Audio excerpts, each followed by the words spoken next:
Hey, friends. Frankie and Brad here in the kitchen cooking up some music today for you. Today we're going to do part 5 of the 1960s singers. And as we had said earlier, there is a slew of great singers in the 60s. And this part 5, we're going to cover Motown. Motown certainly had their share of just exceptional singers. I mean, so many of them were just, they could hit notes that were just unbelievable. Kick us off with Stevie Wonder. Stevie Wonder. I call Stevie the Black Paul McCartney because he was a prolific songwriter. Yes. Who had hit after hit after hit. Mm-hmm. I mean, there are so many, especially in the 60s. Yeah. The Intervisions album to this day is among my favorite albums. The long version of Just Enough for the City. Oh, yeah. So they have a long version on the album that is just incredible. But he was first known as Little Stevie Wonder. His career started, I believe he was a teenager, maybe. Yeah, he was like 13 or 14 years old. So he has made a lifetime commitment to music. And, you know, he and Paul McCartney actually recorded together. Right. So, Ebony and Ivory? In Ivory, yeah. Ivory, yeah, that's it. But Stevie Wonder was amazing. Superstitions. How many people have covered that song? You know, there's a story behind that song. Really? Jeff Beck played on one of his earlier albums, and he asked Stevie not to pay him with money, but to write him a song. Wow. That he wouldn't record. Well, he wrote Jeff Beck Superstition and then turned around and recorded it. So, needless to say, I don't think Jeff ever recorded with him again, but he was just a prolific songwriter. That he was. Going to move on to the Temptations, a band that is literally a household name. My Girl, huge hit. Ain't Too Proud to Beg that the Rolling Stones covered later in their career.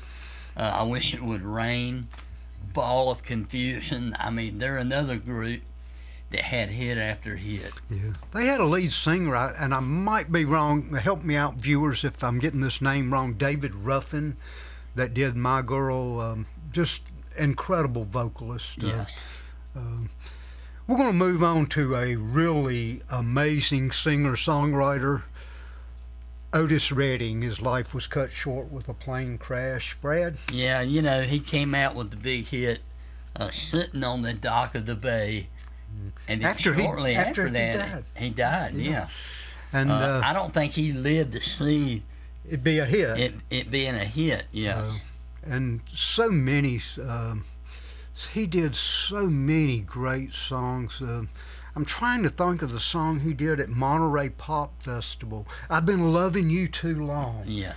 Woo, what a voice. Otis Redding was just utterly amazing. He wrote most all of his songs, I believe, which was a lot of the Motown writers didn't write their own songs. They were Smokey Robertson wrote a lot and other writers, but Otis did write his own songs and had an amazing career. Did he do Papa Was a Rolling Stone, or who did that? I think that might have been the Temptations. Really? Okay, I'm not sure who that was, but anyway, we're going to move on to the Four Tops. Reach Out of the Darkness. That was a huge hit for the Four Tops. And like the Temptations, they didn't have as many hits, but they still had their share of hits. And the hits were big. They got airplay for weeks at a time. Moving on to what I feel was probably my favorite soul band, and they were kind of almost a rock band. Sly and the Family Stone played at Woodstock, Let Me Take You Higher. The first song they did, what was that song? About the Some Family Affair. They did. Golly, they had quite a few hits themselves. I cannot think of their first song. It just Everyday People. Everyday People. It's really terrible to be old and your memory's just like a fart in the wind. But Sly and the Family Stone were huge. Sly had a major problem with heroin all of his life, and I used to work as a young person. I worked for Western Electric that became AT&T, and when I started, I was one of two people that was in a building with all black people. And the black people named Sly No-Show Sly. They said that chances of him showing up for a live show was about 50-50. And a lot of the guys that I worked with had bad feelings of Sly not showing up a time or two. But in any case, he's still with us. He's his legend just keeps going on and on. Wilson Pickett. Wilson Pickett, Mustang Sally. I think that was 65, 66. That was a huge hit for Wilson Pickett. He had a few other hits, but he was one of those. To me, he was like the other. He was kind of like James Brown in that he was a very energetic performer, but of course James Brown was way up over here. The top. So, yeah. But Wilson Pickett did have his share of Midnight Hour. Yeah, that was in the Midnight Hour, another hit. So one of those songs who hasn't done, including me. Wilson Pickett, just a legend. A legend. Is he still with us? I'm not sure. I'm not either. I don't think he is. Percy Sledge. When a Man Loves a Woman. How many times has that song been covered? Wow.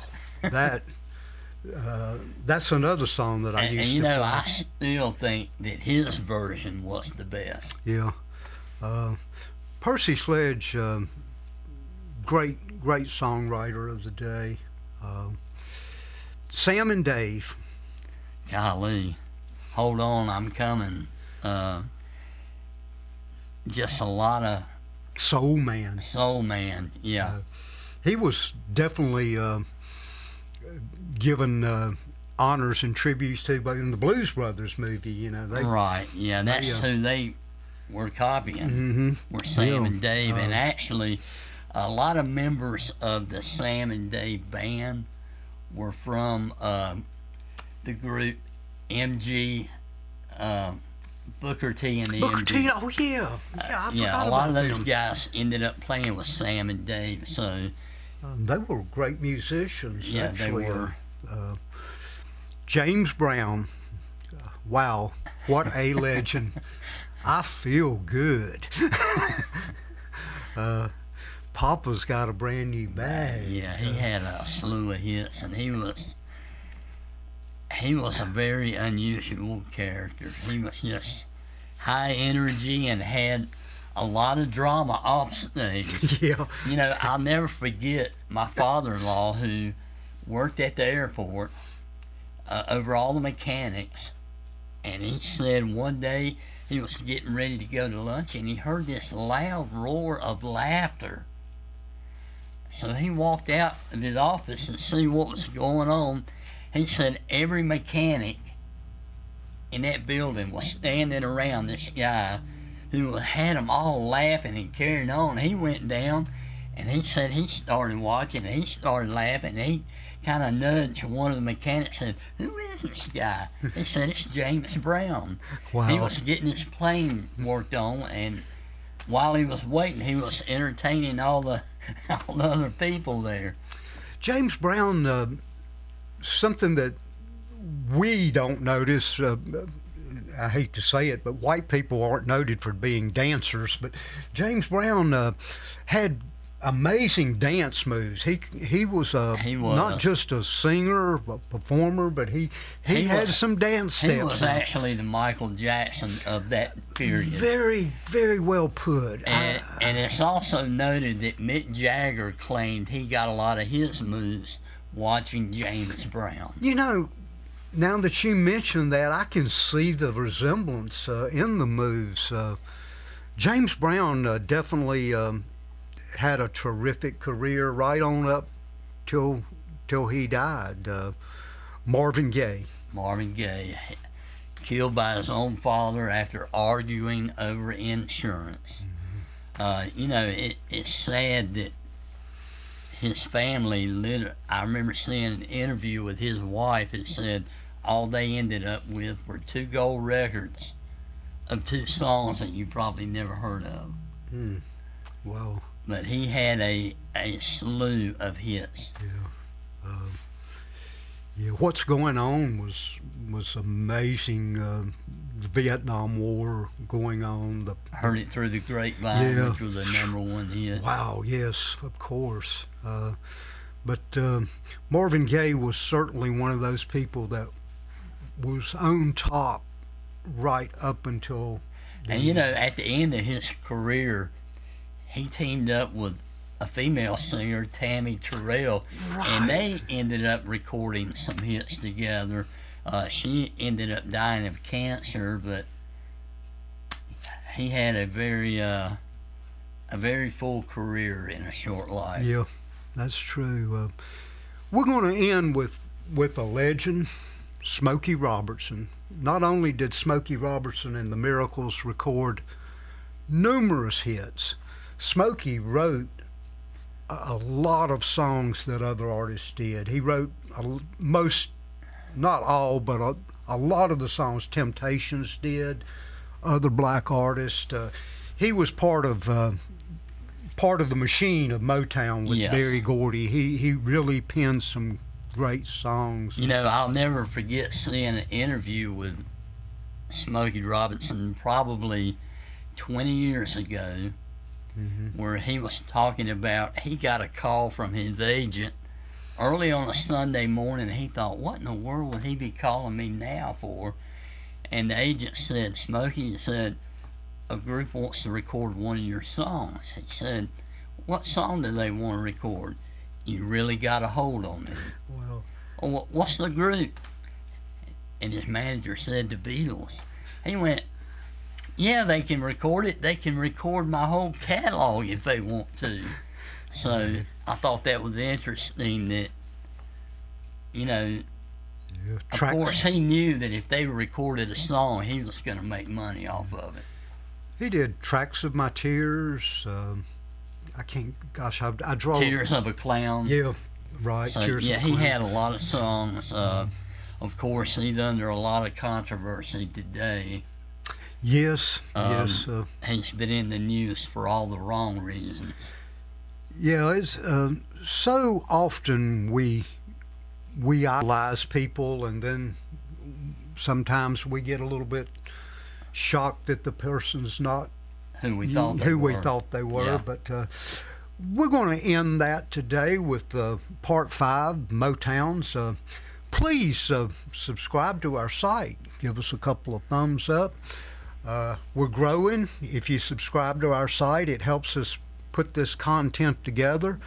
It helps support us. As always, thank you for watching our video, and thank you for your time, and you have a great day.